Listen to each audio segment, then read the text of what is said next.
they hate. And I know better than to listen to the people who are calling us names. I can feel the sunlight shining in. Well, good morning. It's Tuesday, November 12th, 2024, and welcome to episode 804 of the Lots Project Morning Show, where the coffee's strong, the opinions are stronger, and everything is always filter-free. I'm Brian, your host, and today I'm enjoying a silver bullet blend from foodforestfarms.com, where you can get 10% off with discount code LOTS10, and shipping is always free. While you're there, check out C4 Club. C4, that's where it's at. Get your monthly coffee delivered right to your doorstep. And it's fantastic coffee. I drink it every day. And a lot of times I can't reel myself back, and I always grab another pot. So you should check it out today. C4 Club at foodforestfarms.com. Today I'm going to grab a bunch of news stories that I have lined up in the queue over on my browser. And just rock through them. We got some fun ones. Like I couldn't stop giggling talking about them with Corey last night, so that's what we got coming in.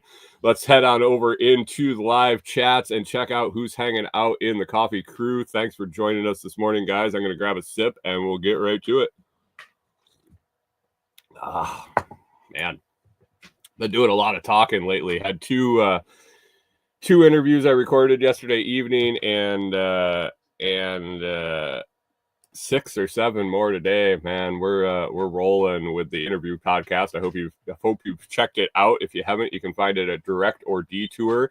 You can get there's a Facebook page, LinkedIn, Twitter. You can find it on any of the major podcast players, including Fountain.fm and Apple Podcast, Spotify, and everything. Search Direct or Detour. Good morning, John Palmer. Good morning and good day to you. Thanks for stopping in, Pip and I. Hello, humans. Hello to you, Pip. Canadian Farmstead says, driving. YouTube gave me the notification for the show today. That's nice. I really appreciate it when YouTube really gets in the game and somebody that wanted to know that the show is going live, they actually alerted them that the show was going live. Thanks, YouTube. Appreciate you. Good morning, Rewilder Life. Thanks for stopping in. Weights and stretches, it looks like this morning for you. How was the red light therapy? I haven't reached out to any of them, but I see a bunch of red light therapy devices listed in my creator connections area where I go and talk to companies about doing product reviews and things like that. They take a lot of power. That was always my concern, and also the size. I believe it works though. I've watched a couple different people tout the benefits of it. Good morning, Reed's Rabbitry over on Noster. Thanks for popping in on Noster. I appreciate you over there. Rewilder Life says it's so good for you. Just have to make sure the bulbs don't toss off toxins. Wait. Oh, like cheaper bulbs? Do cheaper bulbs put off something that they shouldn't? Guys, I'm back into this silver bullet blend. Brian must have roasted up a bunch of it, and he sent a bunch, which is fantastic. I love this stuff, but it is going to be in short supply. So I think he's getting me hooked on it, and then he's going to be like, "Oh, sorry, the Monsoon Malabar is gone. No more silver bullet blend." If you want to try it and you want to take a sample, definitely head on over and order that silver bullet blend. It's some good shit, guys. It is some good shit. Rewilder Life says yes. These ones do because they are big. I have 250 watt Ruby Lux bulbs, but we have them in the utility lamps. Totals $45 for the set. $45 for the setup, and then they draw 250 watts. So interesting. I'm hoping to have enough solar capacity that it changes. I don't necessarily want to change my mindset as far as energy consumption, but right now,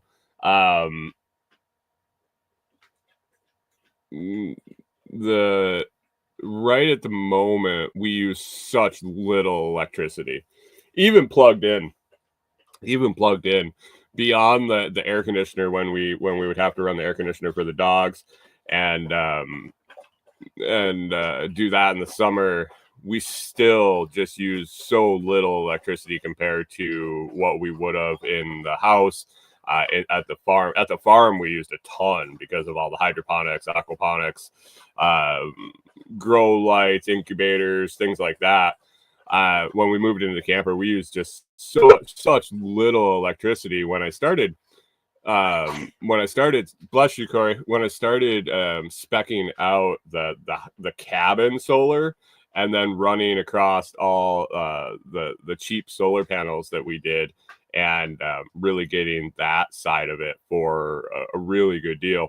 I think we're gonna have a pretty nice setup running that cabin. So power makes the world go round. Good morning, take the ride. How we doing? How's the mic sound? A little bit better today? I dropped the ball, guys, yesterday. I over the weekend I told you that I was kind of messing around with things and moved some cables, and I think I got a sketchy cable on the mic and it disconnected for whatever reason. And when I reconnected it, I tested it, the light came on and everything was working with the mic. But for some reason, I think I might have had StreamYard open when it disconnected. And I know I did. I was watching the camera because I was moving some stuff around. For the interview show, I have a banner, not a banner, it's just like a blackout sheet that actually can go behind me. Haven't really put it up yet, haven't messed with it, I'm not really sure if I even give a shit. But I was checking out some different setups in here, which I was moving the camera, moving the mic around a little bit on my desk, and bloop, she went out. So my bad. I checked this morning. Actually, I checked before my interviews last night. Thanks for saying stuff, guys. I appreciate it. When I went back and listened to the clips and everything, I was like, fuck. I was irritated. I'm sorry you guys had to listen to that yesterday. It was very, very crackly, and I'm surprised it even happened I'm surprised it even worked because I didn't even know that the computer that I bought when my laptop fried, I didn't even know that it had a mic or the monitors. That I'm not even sure where the stock mic is located, whether it was the monitors or the computer. I don't know. Reweiler Life says, don't touch the ducks. The ducks actually have a sign here. Do not touch. We're riding a little red this morning, but I mean, what are you going to do when you're hitting all-time highs? At some point, it's got to come down.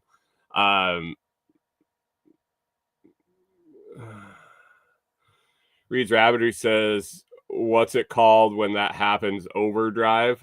When the mic pushes too hard and it crackles all on the edges. I'm pretty sure that's called overdrive.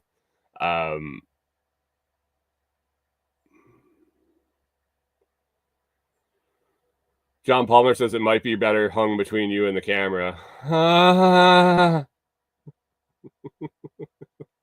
I assume to block my face. I assume you're saying to block my face. I don't want to spoil the interview, and I don't think I will, talking about the service that she offers, but I talked to a comedian last night. Thanks, John. Appreciate it. Should I just broadcast like this with my hand over my face the whole time? Would that work? Would that be better? Or get a little face mask on a stick? I talked to a comedian last night, and she actually has developed a online platform for comedians. I had considered spinning up a kind of open mic on one of the clients on Noster.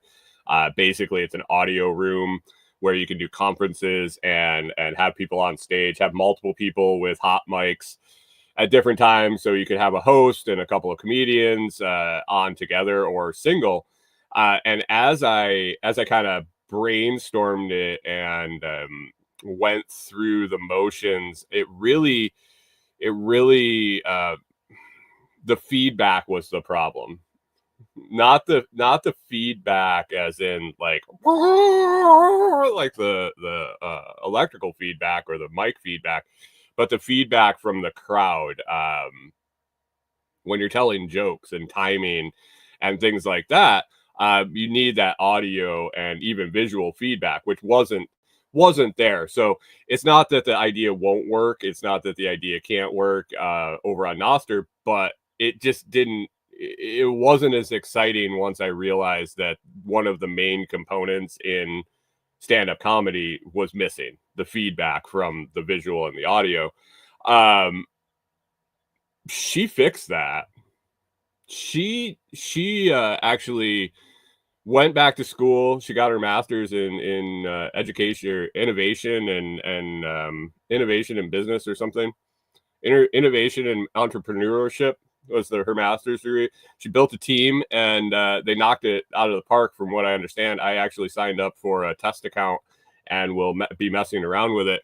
It might actually be a great platform to have this show. But basically it's like a online comedy club where it's an open room. So you can see and hear everyone in there. It's an open space where so if you guys were in the comments instead of typing comments, which you could still type comments in the back end, but you could talk. You can audibly give feedback. I'm checking it out. I think she's using it for comedy right now. They do a bunch of comedy shows there, free and ticketed events. Comedians can come on and they work on their craft. They have different rooms where they work on crowd work and heckling and just their regular stand-up routines and things like that. But then there's also ticketed shows and things like that. It seems really cool. It's called Plausible. Plauzzable. If you ever want to check it out, plausible.com. I don't think my episode with her is going to come out until the beginning of December. So if you want to check that out, it's pretty interesting. And I'm gonna start messing around with it and see the capabilities beyond the comedian aspect. I think it opens itself up to a lot of different interactions, and I think that it can go to Noster. It can stream live to YouTube, and so I don't see why it wouldn't be able to stream through Zap.stream also, like I'm doing currently over on Noster. So appreciate all of you guys watching over on Noster. I see the view count popping up a little bit over there, and good morning to you. Talk a little bit about Bitcoin today and Peter Schiff. Wow, that guy, he's something. Anyway, let's get into the news stories I got on the list for the day. So last night, I told you yesterday, I'm going to talk about left-handedness and right-handedness. The headline from that one was "Bones from the 16th Century Shipwreck Suggest Left-Handedness Changes What Happens to Us When We Die." And also from yesterday on the list I didn't get to, I have 14 religious myths debunked by archaeological evidence. I am not a religious scholar by any means. I got to a point where I was just like, no, can't go on any further. Too many contradictions and what ifs, and that's just not how my brain works. If it is how your brain works, that's fine. The more power to you. But I popped up this news article, and it was interesting. So I'll go through it and talk about what they're talking about. But last night, as I was perusing show fodder, I came up with some new articles, and the one I'm going to lead with here is I told Corey. I found an article for tomorrow's morning show, and I tried to read the headline to her, and I couldn't even get through it without giggling. So this one should be fun. Headline is from the Independent out of the UK. Headline as of Monday, November 11th, 2024. Scientists might have finally. Scientists. I can't even start to read it. I'm like a 4-year-old, guys. You don't even know. Scientists might finally have worked out the big mystery of Uranus, and space weather might have to be to blame. Got through it. It's not even that funny. It's not. It's something about growing up telling Uranus jokes that it just is in the back of my head. I can't not giggle when I talk about Uranus. Jesus Christ. Oh man. Here we go. Scientists may have explained a mystery that has puzzled us about Uranus for decades. I didn't know they were looking into my anus. Researchers believe the data that appeared not to make sense was collected by a powerful solar storm in 1986. They've been thinking about my anus since 1986. Since 1986, NASA's Voyager 2 flew by the 7th planet in the solar system, providing scientists with their first and only glimpse of Uranus and shaping their understanding of its sense. However, there were some unexpected findings. When they looked in Uranus, there were some unexpected findings, which experts now say were down to about what the fuck of extreme space weather at the time of the flyby. John Palmer says I should really visit Uranus, Missouri. I don't even know. He said I'd have too much fun. I would giggle myself out for sure. They suggest the solar storm likely squashed the planet's magnetic bubble, pushing plasma out of it. Man, can you imagine having plasma pushed out of Uranus by a magnetic storm? And intensified radiation belts, areas of charged particles trapped on magnetic field lines. Experts say they now know even less about a typical day in Uranus, on Uranus, and need a second spacecraft to visit the planet in order to find out more about it. The findings of the flyby indicated the planet's radiation belts were incredibly intense, second only to Jupiter's. Yet the rest of Uranus's magnosphere, the magnetic bubble, was nearly empty of plasma, gas atoms, or molecules with electrical charge, meaning no apparent source of charged particles to feed those belts. Because of nearly empty megasphere, Uranus's 5 moons were assumed to be inert dead worlds with no ongoing activity. However, the new findings published in the Nature Astronomy suggest they could be active after all and may even have oceans. There's oceans on the moons of Uranus? I can't read the rest of this. But anyway, guys, just so you know, everything we knew about Uranus has changed. Since 1986, we've gone under the assumption of one thing about Uranus, and now here we are in 2024, and we're finding out everything we thought about Uranus is wrong. Well, how do we move on from here? How do we move on? Oh, fuck. Anytime I see that word, I just get giggly. I'm sorry. It's my guilty pleasure. My guilty pleasure. Another guilty pleasure I got here is Bitcoin, and I just this morning, it was posted 47 minutes ago, and I was just rolling through. Anytime I see Bitcoin and Peter Schiff in the same headline, I kind of slow down and take a peek, because it's got to be comedy gold. Headline from MSN: Bitcoin is likely the biggest misallocation in human history, says Peter Schiff. Sell all your Bitcoin, guys. Sell it all. I mean, there's no fucking point in having it. We should throw the ducks away. We should walk away from Bitcoin now. Peter Schiff says it's the biggest misallocation in human history. In recent tweet, core Bitcoin critic, weird, Peter Schiff doubled down on his bearish stance about cryptocurrency. He labeled it the biggest misallocation of human resources in human history. Excuse me. Schiff, who has long argued that Bitcoin and other digital assets lack intrinsic value, described the surge in popularity around Bitcoin, crypto, and blockchain in general as the biggest example of popular delusions and the madness of crowds in world history.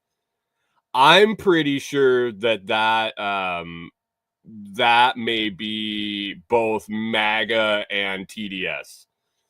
I have to say that mass delusion of grandeur on both sides of the U.S. political election, I would have to say, would be one of the biggest examples of popular delusions and madness of crowds in world history. Not Bitcoin. Thanks, though, Peter. Thanks. Good morning, Jeremiah. Thanks for stopping in.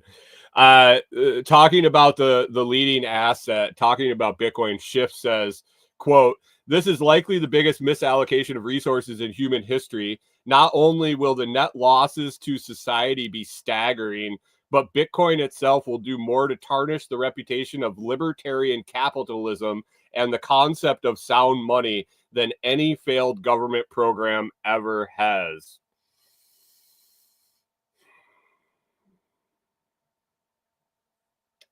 And then they go on to talk about Trump. And a tweet from Schiff that says Bitcoin's rise has nothing to do with its supposed fundamentals. The US dollar is rising, gold is falling, and the US economy is believed to be on the verge of a boom.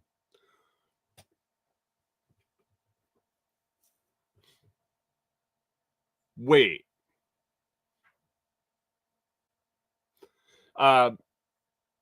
With debt to GDP plunging, reducing the need for US dollar alternatives, it's a Trump-inspired mania. Sorry, Peter. I'm pretty sure that, it did spike a little bit when they elected somebody that said they weren't going to fucking try to destroy it. That might be friendly to it, but I'm pretty sure Trump didn't get it to a value of over $60,000.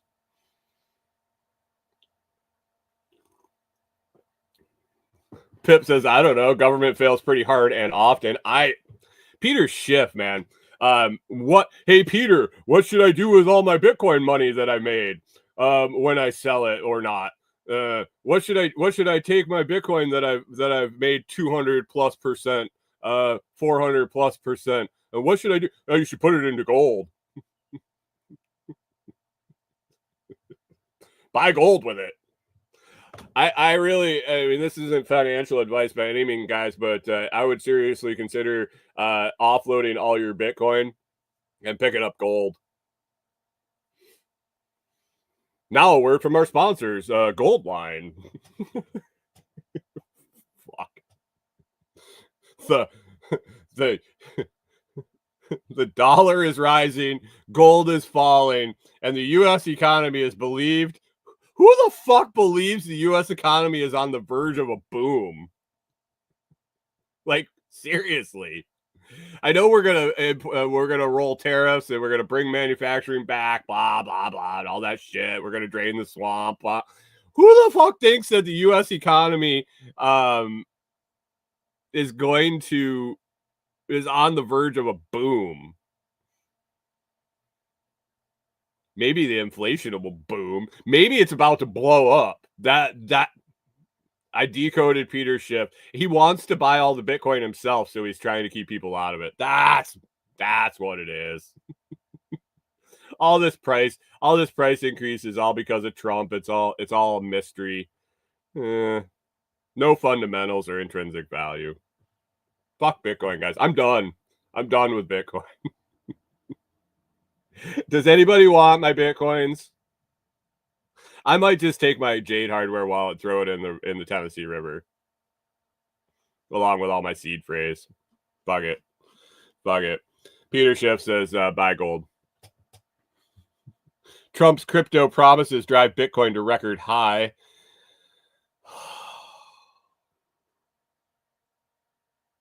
Trump has pledged to make the U.S. the crypto capital of the planet.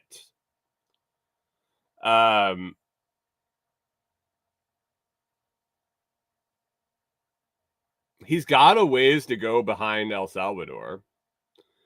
I wouldn't be opposed. Now, Donald Trump can come in day one and let Ross Ulbricht out of jail, turn cryptocurrency into turn using cryptocurrency into a non-taxable event, and several other things that like abolish the Department of Education. abolish a lot of things would be the thing that he can do to help. But Reed's Rabbitry says, yes, please fact check. Well, I haven't. You talking fact check on the fact that I'm going to dump my Jade, or that Trump says the crypto is going to make the U.S. the crypto capital of the planet? I don't know, guys. I'm not losing my my Viver and Beaver for Bitcoin. Don't worry. Peter hasn't gotten to me yet. Oh, the thing about Trump, I mean, he it's hard to tell what he says that is actually going to happen, in my opinion. Like any politician, in my opinion, is fucking lying. Pip says gold's so shiny. Yay. Any politician is it's hard to believe for me. Very few I can take for face value what they're saying. Bits and pieces, little scraps of what they say usually ends up coming true. But man, if some of the shit that he says that directly impact me comes true, and it is what it is, good for him. He's going to do it regardless of what I think, what you think, or what anybody else thinks. So we'll see what happens. Buckle up. It could get fun. We were talking in the chat yesterday about where this top is on this run. So I don't think anybody hanging out right now is new to crypto, new to Bitcoin. When did throw in the chat when you started? I don't know. I don't want to know when you bought Bitcoin. I doubt anybody actually has bought any Bitcoin in this group. But when did you start? When did it come onto your radar? When did you start kind of pay attention to the price, kind of pay attention to the cycles, things like that? Recently, when it was, where was your price? Was it 20 grand? Was it 10 grand? Was it 6 grand? John Palmer says spring of 2020. Okay, so you haven't experienced a full cycle yet. You were right at the end of the you were 12. Okay, so you were close. Was that at the beginning of the last? I'm trying to get this timeline in my head. Pip says about 2017 is when I started listening to TSPC talk about Bitcoin. 2017, I started. It was on my radar. 2012 kind of jumped the ship and didn't really think about much. And then come 2015, 2016, 2017, in there, I really started to to look into it again a little bit. I was like, this sat in my memory. This is still rocking around in there, and it's still around. So maybe I should start paying attention. So watching these cycles, it'll go like crazy, and it'll pull back and jump like crazy and pull back. And I don't suggest it, but there's a possibility for some accumulation of more Bitcoin if you got the balls and the and you don't worry about losing it. But it definitely has peaks and valleys on the way up, and then a major pullback at the end, 20, 30, 40, 50%.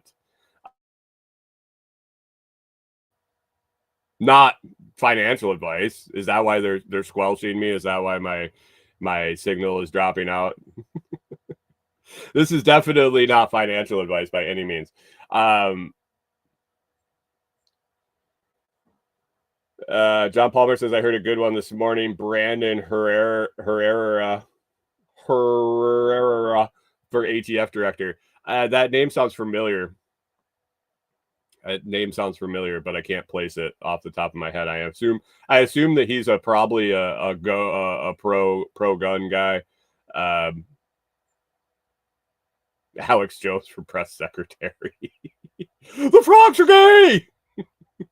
Have you heard some of the interviews with Alex Jones where he's like, yeah, I just had to keep getting more and more extreme. He's like, I don't believe half of that shit. But I just had to keep getting more and more extreme. Oh, it's the AK guy that ran for Congress in Texas. Okay. Okay. How about we just get rid of the ATF?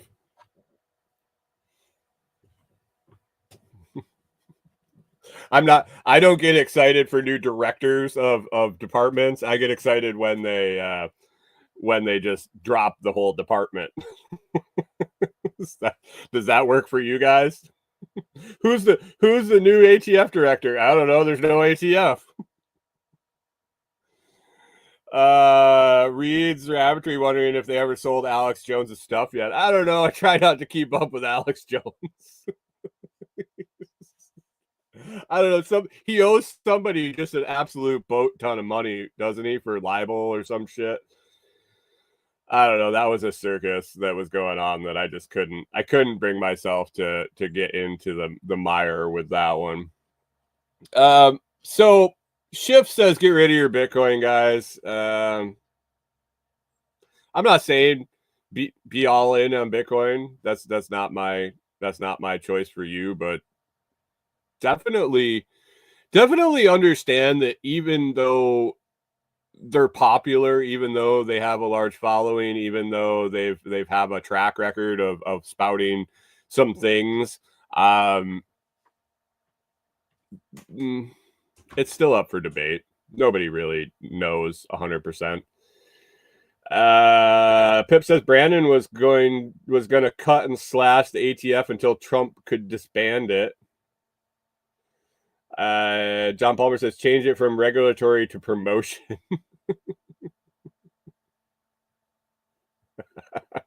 Take the ride.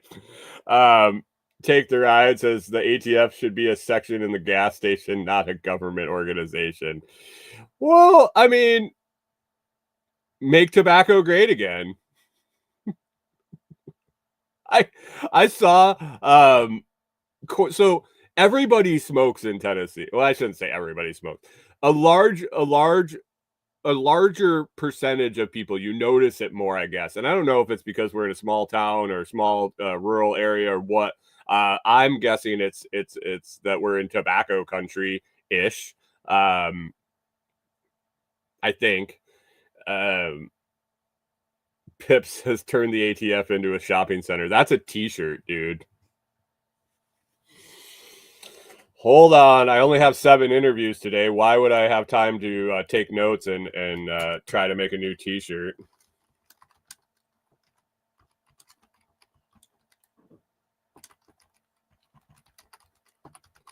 Thanks, Pip. I doubt it'll happen today. It'll get buried. It'll get buried. But I noticed a bunch of people smoke around here. One, where I think we're in tobacco country. Two, the taxes are way lower, and three, I think they targeted it less than Minnesota. When we left Minnesota, and Minnesota was behind New York. When we left Minnesota, I think a pack of cigarettes, like a premium, a Marlboro pack of cigarettes, was over $10. New York was over $16 from what I recall. And down here, I saw the sign, and I think it's still under $10. John Palmer says, I don't know how people can afford to smoke $10 a pack. Yeah. And that's what I was wondering, if the price stayed lower here, if more people are smoking here, or what the deal is. But like, really noticeable difference seeing people smoking.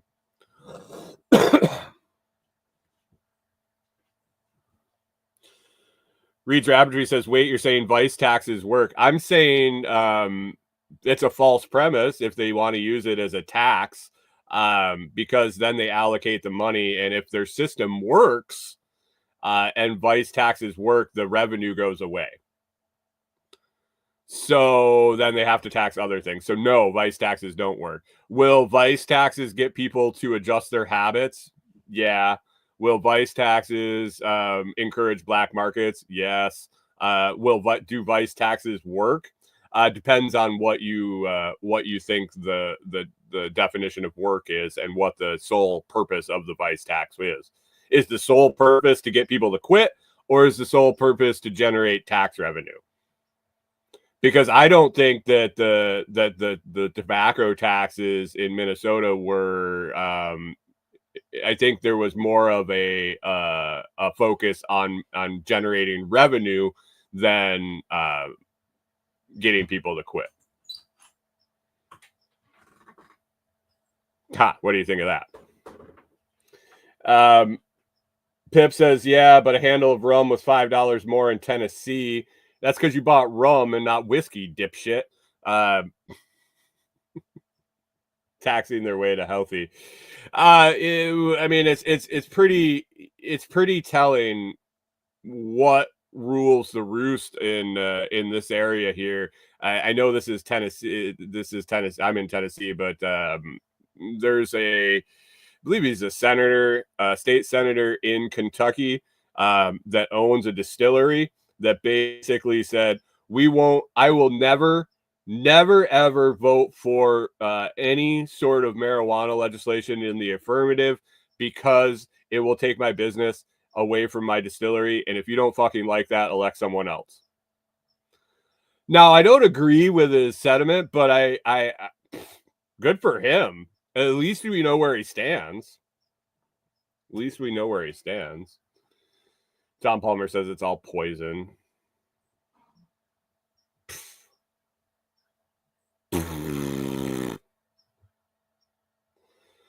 People in glass houses shouldn't throw stones. John Palmer says it's all poison: cigarettes, rum, whiskey, and taxes. For sure. I see a lot of push. Has Trump? I don't know if anybody's followed it enough, but has he? Was he spouting property tax repeal or some shit like that? Because I've seen since the election day, I've seen an uptick in repealing property tax memes, and I don't know what the catalyst for that was, but that would be phenomenal. If we could go all consumption tax, I would be perfectly fine with that. If I don't want to pay it, I don't buy shit. It has to be done right. But I do understand the need for tax. I do understand the need for generating revenue, for running things. Let me pay it by what I choose to consume, and not because I own something. Oh, all right. Well, we'll say goodbye. Oh, Reed's Rabbitry is wondering what Peter's job is. It's to shill gold. Basically, I'm pretty sure his job is. I think he's a financial analyst. Peter Schiff, financial analyst. He's gonna fuck you. You listen to him, but I think he makes a large sum of money shilling gold line or gold something or whatever. I don't know. It's probably advertised on this fucking article that they wrote about him. I don't see it anywhere. All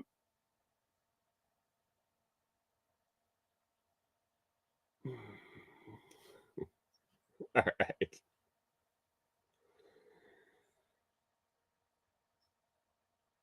John Palmer says have a lot less things means less tax needed. Oh, yeah. Oh, for sure.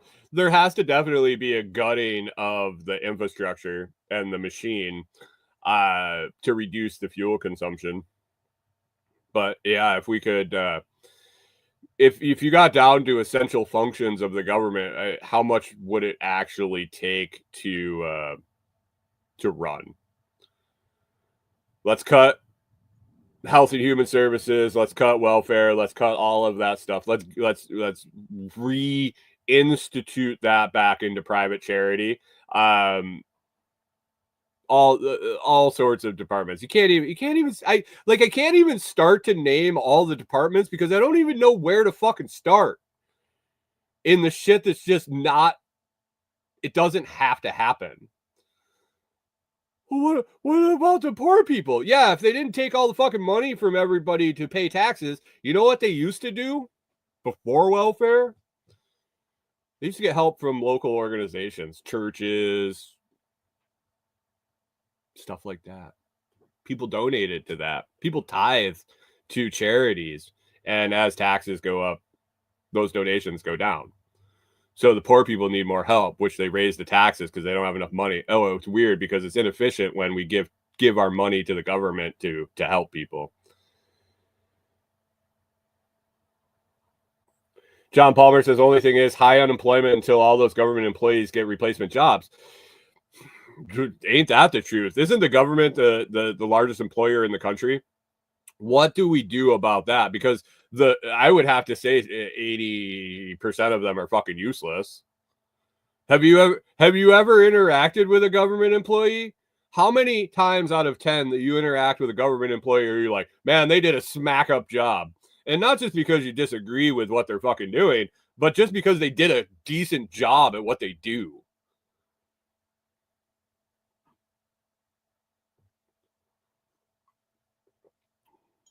They don't excel. Let's just say that. They have stereotypes for a reason. Let's talk about left-handers. I got a family full of them. My mom's left-handed. My sister's left-handed. Luckily, I'm right-handed. Those weirdo lefties. This article from about a week ago. Bones from 16th century shipwrecks suggest left-handedness changes what happens to us when we die. And I put this story on the list. Now, it kind of interests me. The headline interested me. But as I read the article, I realized how empty the news cycle is when they're not just banging against one candidate or the other. When the election coverage stopped, the news in the cycles, the news in the feeds has completely just it's horrible. It's horrible. But anyway, this is what our scientific research dollars are spending money on. Wait till you hear this. A new study of human skeletal remains from the wreck of the 16th century English warship, the Mary Rose, suggests that whether a person is right or left-handed may influence how their clavicle bone chemistry changes as they age. The right clavicle is exhibiting a more pronounced age-related shift. Researchers at Lancaster University have examined the skeletal remains of the Mary Rose, where the ship's artifacts and crew skeletons were notably well preserved. Okay, we're a paragraph in, and I still haven't figured out who gives a shit. Man.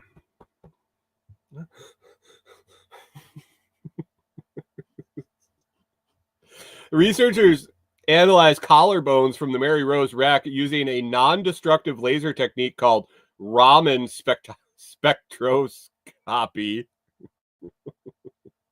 particularly focusing on the clavicle bones and the skeletal remains. The analysis focused on organic proteins and inorganic materials, as they are the two main components of bone. The study, which involved 12 male crew members aged 13 to 40, found that mineral content in the clavicle bones increased with age while protein content decreased. First of all, I want to know how they knew if they were right-handed or left-handed. I mean, it does say a little bit later what they assume, but these age-related changes in clavicle chemistry were more pronounced in right clavicles than in left clavicles, assuming a right-handed preference among the crew. So we're going to assume that they're all right-handed because there's buildup on their right side. What is the old term? Correlation doesn't equal causation? Maybe. I don't know. I am not smart enough to be using the ramen technique on old sailor bones. Pip says the poo-poo platter.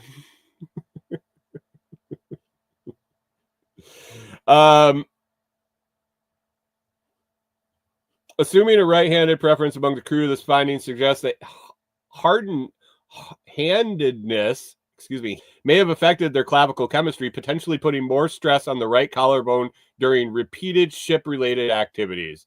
More people are naturally right-handed than left-handed. At the time when the Mary Rose sank, left-handedness was associated with witchcraft and therefore strongly discouraged, reflecting the negative connotation and superstition surrounding left-handedness in the 16th century. The difference in clavicle bone chemistry is believed to be linked to the increased stress and strain placed on the dominant arm due to repetitive tasks and activities. The physical demands of their work affected the way their bones grew and changed over time, according to the study. As the Mary Rose crew members aged, the mineral content in their bones increased, suggesting the physical demand of their work influenced bone development. What?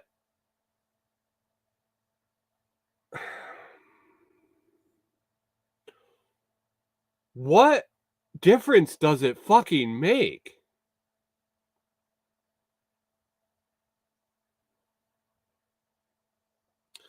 In a press release, Professor Adam Taylor said, "This study sheds new light on what we know about the clavicle and its mineralization.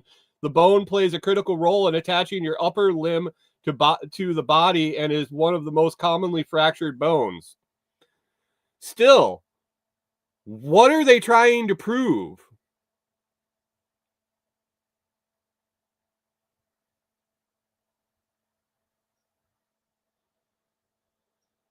He emphasizes the importance of understanding how bone chemistry evolves with age and how it might change in response to physical activity and aging. Dr. Shinoa Shankland said, "Having grown up fascinated by the Mary Rose, it's been amazing to have the opportunity to work with these remains. The preservation of the bones and non-destructive nature of the technique allows us to learn more about the lives of these sailors, but also furthers our understanding of the human skeleton relevant to modern world."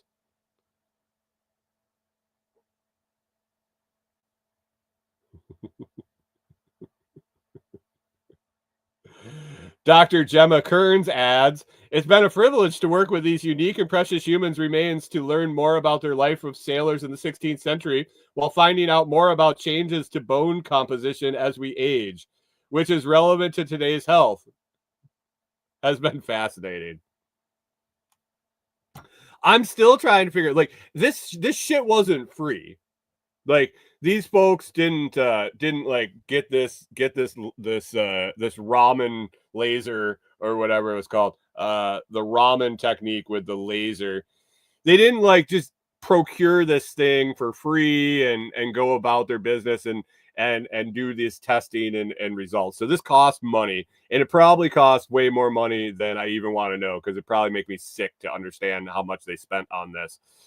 What was the stated goal of this research? Were they like, well, we're going to find out if you use your right hand if the bone gets more calcified in the clavicle on the right side?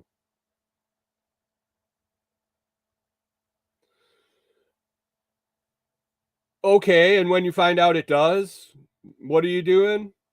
Oh, nothing. We just want to know. Oh, if you know this information, you could prevent shoulder injuries, or you could extend people's lives, or you could cure cancer. Oh no, not really. We just wanted to know. Oh yeah, here's $7 million.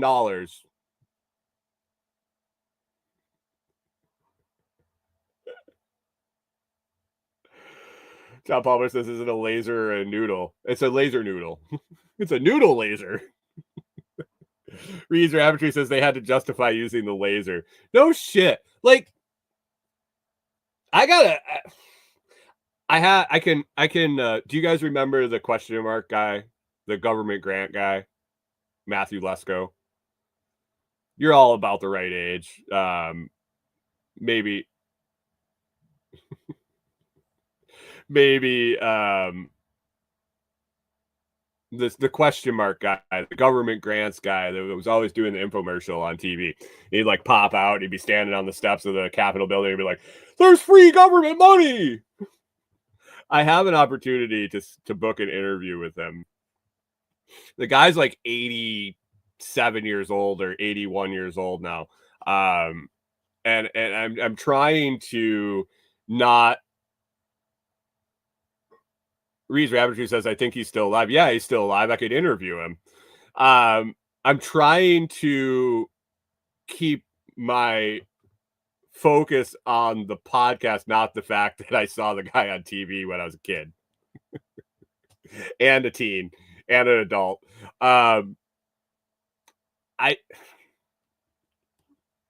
I should really talk to him and figure out how to get these government grants, because if they're giving them away for people to shoot lasers into sunken skeletons to find out if they had a little bit more mineralization on their dominant hand shoulder, like, I think Reed's Rabbitry had it right. Just wait until they check out the arm bones and the leg bones. Maybe we could study if there's a subconscious toe preference. Are you right-toed or left-toed? I gotta figure out how to get my hands on some of that upgrade money. Jesus. Oh, what else? I should just do a search. ChatGPT would come in handy for this. Just absolutely ridiculous studies funded by taxpayer dollars. I know it was a Rand Paul did the pork list every year. Shit around that.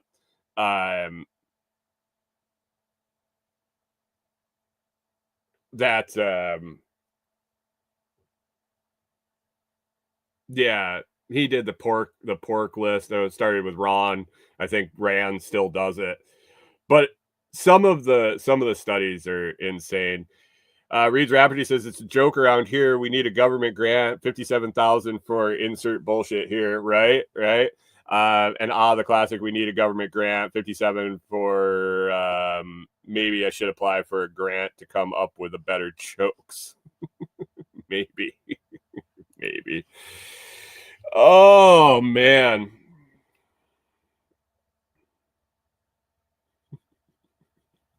Reed's Rafferty says I have a bot in the chat. I do. It's called Cyborg. It looks like I got a bot in my live stream, which is fine over on Noster. He burned you pretty good for a bot. So Reed's Rafferty lays a comment out on a Noster, saying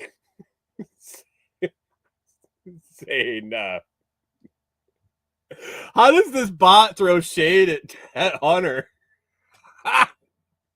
It's pretty bad. It's pretty bad when a bot's just trashing on you.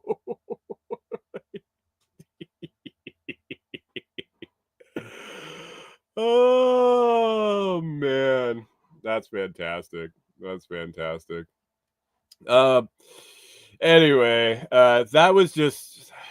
I saw the article, and the headline says it changes what happens to us when we die. Um, I read the rest of the article, guys, and it is long and boring and full of nonsense and other shit. Um, it doesn't say anything about when we die. I guess in a roundabout way, it says that you'll have more mineralization in your dominant shoulder when you die, and maybe you decompose at a different rate. I'm taking jumps here. Take their ad says someone paid for that research. Yeah, me and you. It all comes from me and you. Just me and you. No one else. Just maybe some of the other people in this chat too. They steal our money and research cadaver shoulders. Earthquake hits Texas town plagued by rotten egg stench. All you folks down in Texas, in West Texas, it looks like. This was interesting. This popped up this morning. I was actually just reading this because I've been following a lot of I've been getting a lot of earthquake news, a lot of increased seismic activity alerts, things like that. It's something that it's kind of interested me for a long time.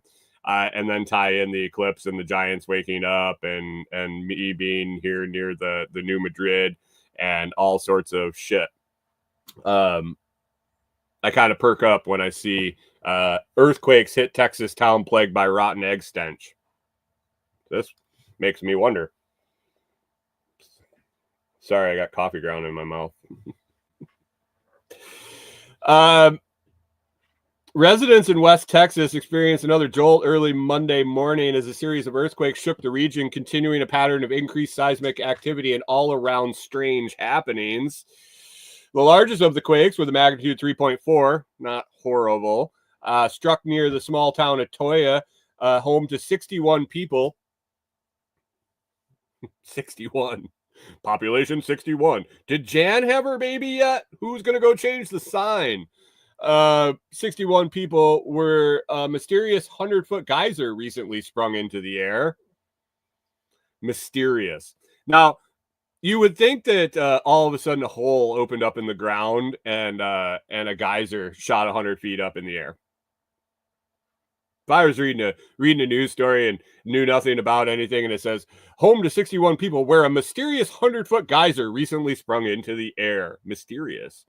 While Monday's tremor caused no reported damage, it was strong enough to be felt by people in the surrounding areas, sparking renewed debate about its potential causes.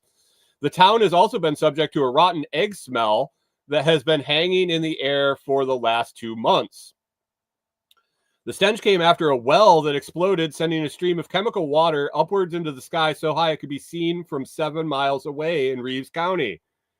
So the mysterious geyser actually wasn't mysterious at all. It was an abandoned fucking oil well that blew its top. It might be mysterious why, but I don't think that's too mysterious.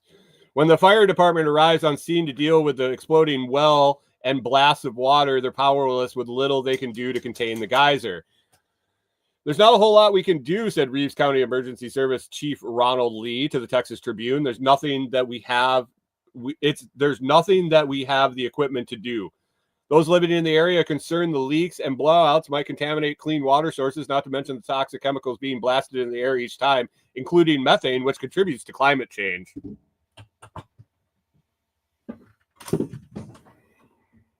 Methane.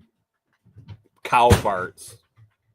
It's blowing cow farts, and this is where they've been storing all the cow farts in West Texas, and now they're finally exploding. The Railroad Commission of Texas has spent $25 million to plug known orphan wells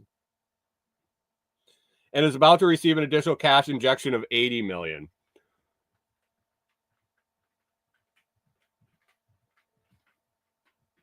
The Railroad Commission of Texas.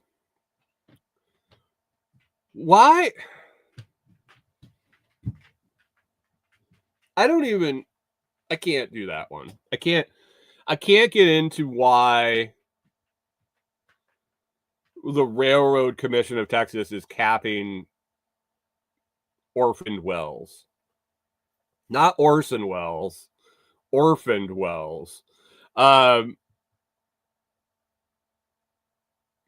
Railroad Commission. Railroad Commission sounds like something that would deal with railroads. I guess not. I guess they deal with orphan wells.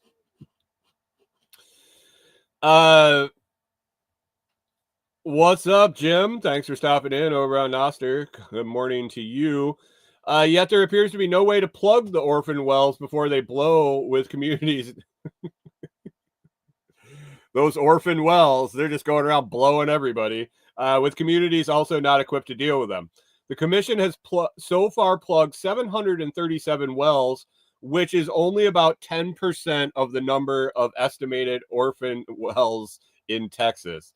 Part of the problem is also down to lax regulations, with companies simply abandoning wells after they no longer produce oil, water, rather.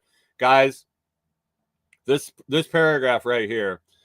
Part of the problem is also to lax regulations, with companies simply abandoning wells after they no longer produce oil or water rather than properly sealing them.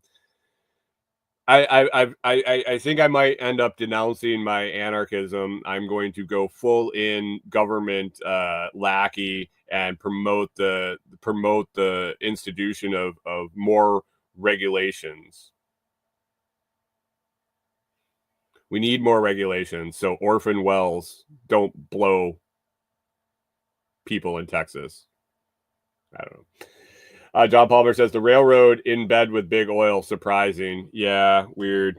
Toya's well, for example, is 11,331 feet deep and was drilled in 1961 by the El Paso Gas Company. Oh, not the Texas Railroad Commission. The El Paso Gas Company. It had been inactive for decades. Is the El Paso Gas Company inactive? Is the El Paso Gas Company defunct? In terms of seismic activity, according to the U.S. Geological Survey, which monitors seismic events nationwide, Monday's quake was part of a larger trend of frequent earthquakes in Texas. 2 additional smaller tremors, 1.3 and a 1.6, were also recorded Monday morning. Although minor, they are part of a growing number of quakes in the state. West Texas has seen a notable uptick in seismic activity over the past several years. In September, a 5.1 magnitude earthquake sent shockwaves across the state, with tremors felt as far as San Antonio and Austin. Some pretty interesting pictures of this geyser. They were followed by another significant event in October when a 3.5 magnitude shook the Toya area. The same Toya area. Jim's driving to Texas. What are you doing in Texas, Jim? A shake of such magnitude can cause hanging objects to swing, but damage is unlikely to occur as a result. Wait, what? Experts say these stronger quakes signal a concerning rise in both the frequency and intensity. They say, is Texas going to break in half? Oh, now they're talking about fracking. Not good. Not good, guys.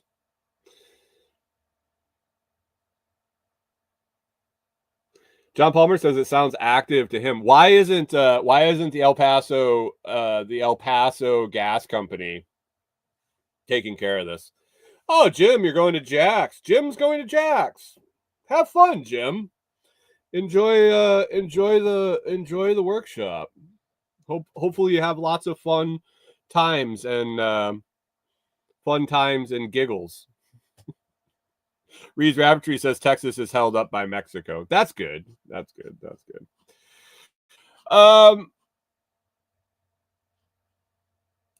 What else do we got here? You guys are ready for? Are you guys ready for Tyson Paul? You guys ready for Mike Tyson and Jake Paul on Friday? Anybody putting money on it? What a shit show this has been. I mean, is it interesting to anybody at all? I have a soft spot in my heart for boxing in general, and Mike Tyson being growing up in the 80s and watching that guy just pummel everybody he fought, and then watching the ear incident live, watching him go to jail, like watching the guy's shit show of a life uh, from the beginning, and kind of evolving with it and watching it. I have a little soft spot for Mike Tyson. Um, I hope he beats the living shit out of that fucking asshole. I hope Tyson, and I don't know. The dude's in his 50s. I think people of my generation romanticize the Iron Mike from the 80s and early 90s. Um, I don't know, man. He's fighting a kid. He's fighting a kid. He's fighting a kid that's several inches taller than him. I think he's got 3 inches and 5 inch reach. I think I saw in here. Now, in the 80s, if you said that, you don't even talk about that shit. 3 inches taller and 5 inches extra reach on Tyson. In the 80s, it wouldn't have mattered. In the 90s, it wouldn't have mattered. It was irrelevant. Fighting a kid that's 30 years younger than you. I don't know. The heavier gloves, the 2-minute rounds, I think that benefits Tyson.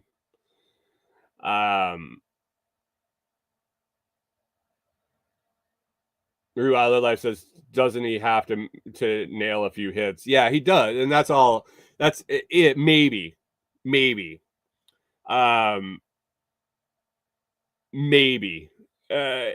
he have it behind it? Does he have that? Does he have that hammer still?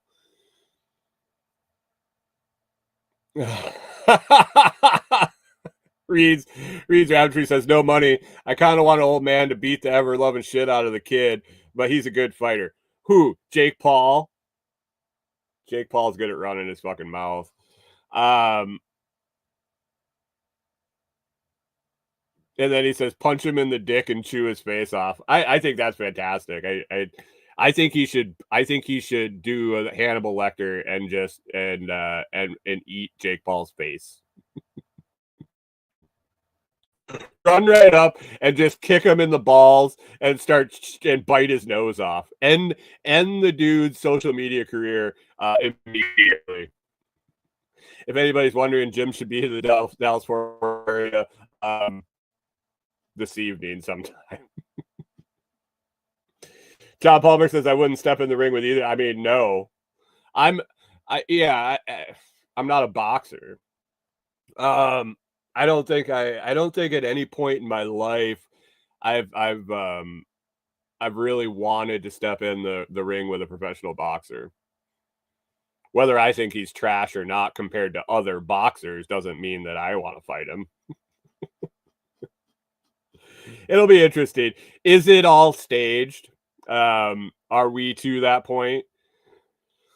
I used to watch quite a bit of boxing, and I felt that it was really going the way of wrestling, not necessarily staged, but I think there was a lot of dollar influence in the sport, and it kind of fell off my radar.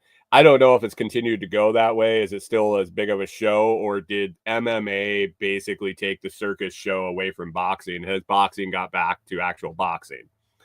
Is this a publicity stunt to reinvigorate the interest in boxing, or is this just a way to make money and put a show on?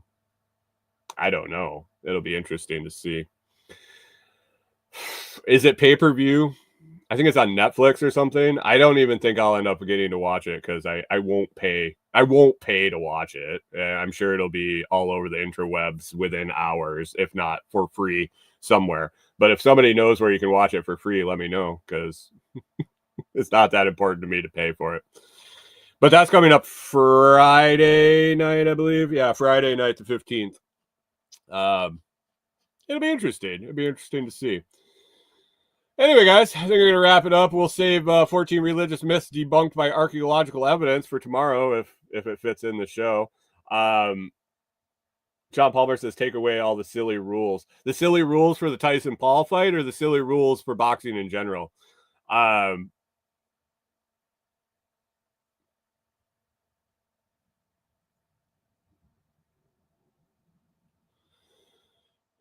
Reed Rapsy says Twitch. Some streamer will have it on the screen with a controller in their hand. Twitch, TikTok. It was amazing. The free sports you can watch on TikTok. You just got to be willing to put it on mute. All the silly rules in boxing. Yeah. I mean, yeah. You have to be willing to deal with if you don't have it on mute, listening to them talk, and the fact that they get shut down often, and all you have to do is go search for another one and hopefully find one soon enough you don't miss too much. But that's a insider tip on how to watch sports for free if you don't want to have cable or anything like that. Pop on Twitch or TikTok, and you should be able to find it. So.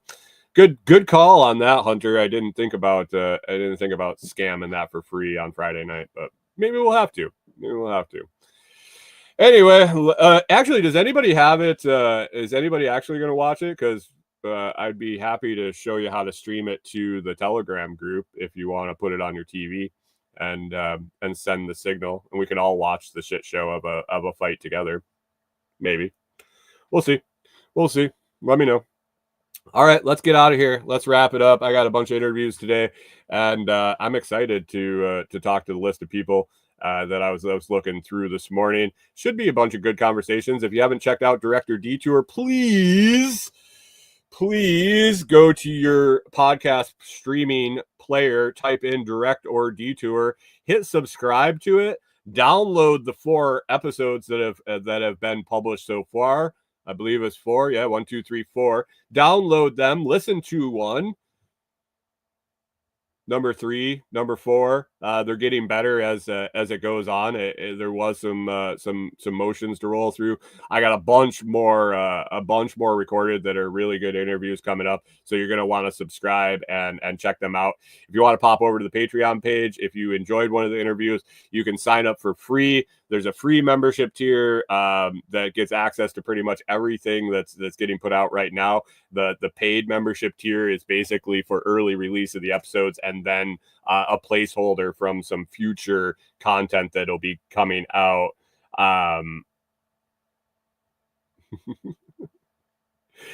Some future content coming out for that paid tier. But if you want to go over and check it out, and I started turning off the notify patrons. I found that button, John Palmer. I found the button to turn off all the instant notifications. Probably going to be down to just when the episodes are released, and not all of the notifications. And you can also go into Patreon and change those settings yourself, which notifications you receive. So download Director Detour, guys. Do me a favor, get that count up.